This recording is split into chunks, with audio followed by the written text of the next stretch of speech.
Using a bow and arrow in video games can be somewhat hit or miss, pun intended. It's typically either one of the most fun playstyles, or flat out boring. It's fortunate then that using a bow in Dragon's Dogma is legitimately fun as hell. Manually aiming and firing is always more interactive than an automatic system.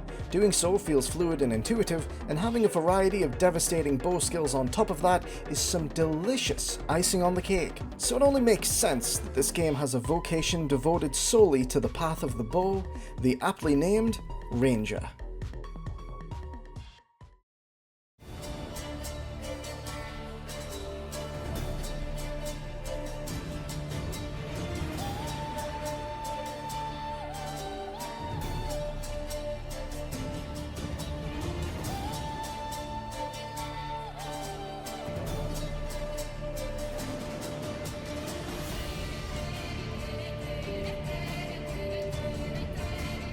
Rangers are your given snipers, capable of engaging at any distance and rapidly racking up damage with a hail of arrows that can be carefully delivered to a target's weak spots. They're perfect for a specific type of person, the kind of person who, when playing a game like Halo or Splitgate, has all of the sniper rifle spawns on every map memorized and will nab it before anyone else on the team can give it a try, Jake! Real talk, Ranger is quite capable of generating some of the highest damage in the game from a comfortably safe distance. If long-range engagements and precision are your thing, you're eating real good here. Despite a very specific focus on longbow skills, Rangers aren't helpless up close, as they can also make use of daggers should they need to. However, given that literally all of their dagger skills are shared with and inherited from Strider, which I've already covered, I won't be going into those for this guide because what works well for Strider will work well here too. Important to remember that given Ranger makes use of the same weapon type, this means core skills are also carried over, so you're still capable of your lovely roll and double jump. All that's missing are the non-universal dagger skills that are specific to Strider, which don't carry over, and this is true for all similar cases between vocations. On the other hand, the longbow is entirely unique to the Ranger, so let's take a look at what it can do. Harry Potter and the Deathly Arrow is our first skill. It charges a powerful arrow that forces you to stay still during said charge. Similar to Indomitable Lash that I mentioned in the last guide, this skill requires precise timing to get the most out of it. Once you've fully charged an arrow, you'll see a flash, one for the first tier of the skill and another for the second. Releasing the arrow immediately after the second flash will allow it to deal 6 times the damage of a regular arrow. But if you release too late and overcharge the skill, it will only deal twice as much damage. A properly timed shot will even breach defense values, allowing it to deal damage to enemies much stronger than you. Something very important to note here, and for certain other Ranger skills, damage varies between distances. It drops off if you're too far and also takes a hit if you're too close. Moderate range is best.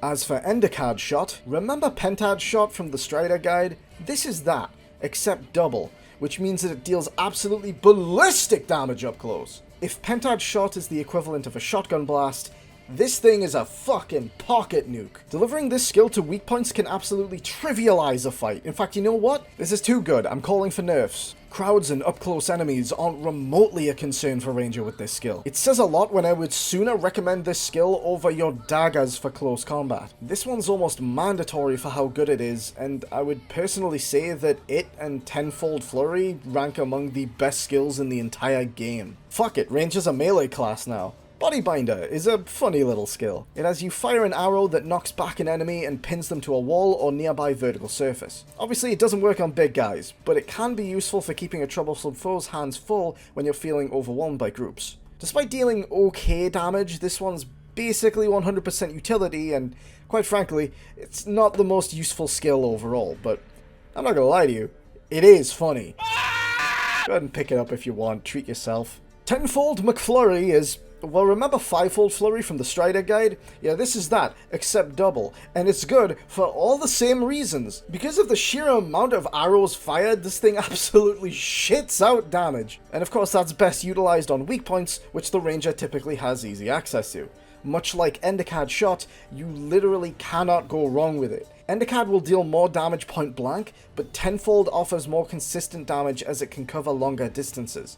Pick your poison. Comet Shot is truly sniper mode engaged. It lets you zoom in and out before firing a very precise shot with strong knockback that deals heavy damage and can even pierce enemies. Due to the nature of this skill, it's perfect for targeting weaknesses and can even hit weak points on the opposite side of an enemy's body, given that piercing property. Brilliant for covering long ranges and delivering sneak attacks for extra damage. Very solid option to bring along. Fearful Din fires an arrow that produces a sonic blast capable of making groups of foes flinch. Direct hits can deal decent damage, flinching enemies can be grappled, and it's worth noting that this can be used to launch powerful foes like Eliminators and Gorm. But for the same reasons as Strider's Shriek Dart, I wouldn't recommend this one, because I mean, you gonna take this over stuff like Tenfold Flurry, you little nerd? Because you can, but everyone will point and laugh, including me, you dumpy loser. Spiral Arrow fires an arrow that does the big spinny. Because of the consecutive hits, this is useful for inflicting debilitations with special arrow types, while conserving said arrows. It's not terrible, the damage is alright, but the skill isn't always as effective as you want it to be. Take it or leave it. Crippling Arrow fires an arrow that delivers a defense-lowering toxin to whichever body part it strikes. This only works on specifically larger enemies. This debuff allows you to deal an extra 25% damage and lasts for 50 seconds. And honestly, this isn't half bad in my opinion, but you have to make sure to keep up attacks on specifically the afflicted body part.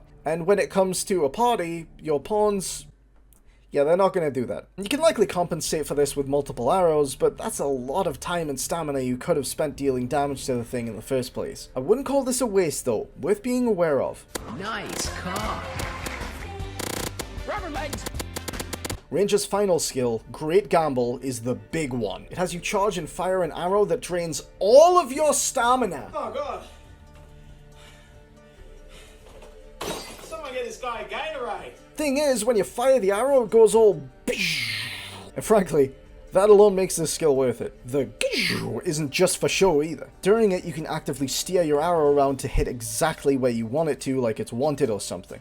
That's an old, bad movie. Nobody's gonna get that reference. If it goes too far, beyond 25 meters specifically, the shot will drop off entirely and only deal minor damage. Now I see you there, you sneaky little gremlin. You're thinking, aha, but what if I wait until my stamina is almost used up anyway, and then use Great Gamble? Bad news, Hotshot. If you want this skill to do the appropriately wombo damage, you gotta commit. The damage scales directly with stamina spent, so spending all of your stamina is how you get the most out of this skill. Great Gamble is a woman of class, and if you want her, you gotta put a ring on that. So yeah, bring some mushrooms along, anything that replenishes stamina if you plan to make use of this. You gotta invest. This one has a lot of bang for your buck. Plus, it just looks really cool, like come on man. Okay, so for augments, we likely want to look at efficacy, which increases the potency of health and stamina curatives by 20%.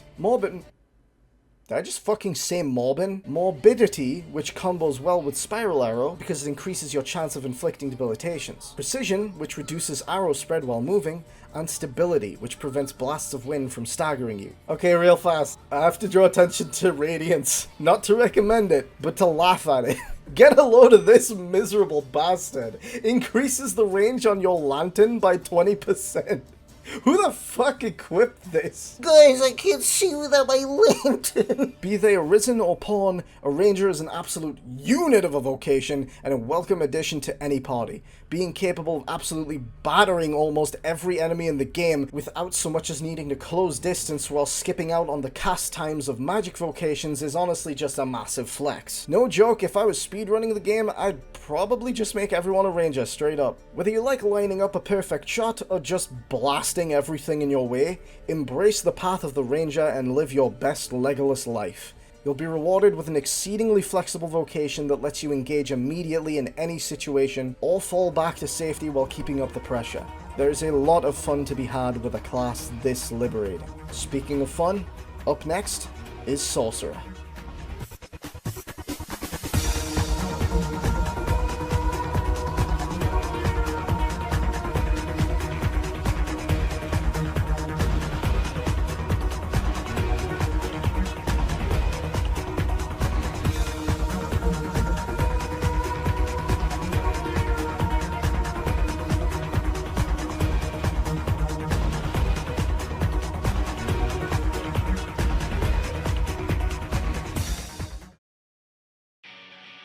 Thank you so much for watching. If you liked the video, be sure to subscribe, drop a like, and let me know your thoughts in the comments. You can join my Discord for updates and to hang out with the lovely members of the Thieves Guild. I can also be followed on Twitter, and if you'd like to support the channel, you can do so on Patreon, or simply donate directly via PayPal. Links can be found in the description below. Have a great day. I'll catch you next time.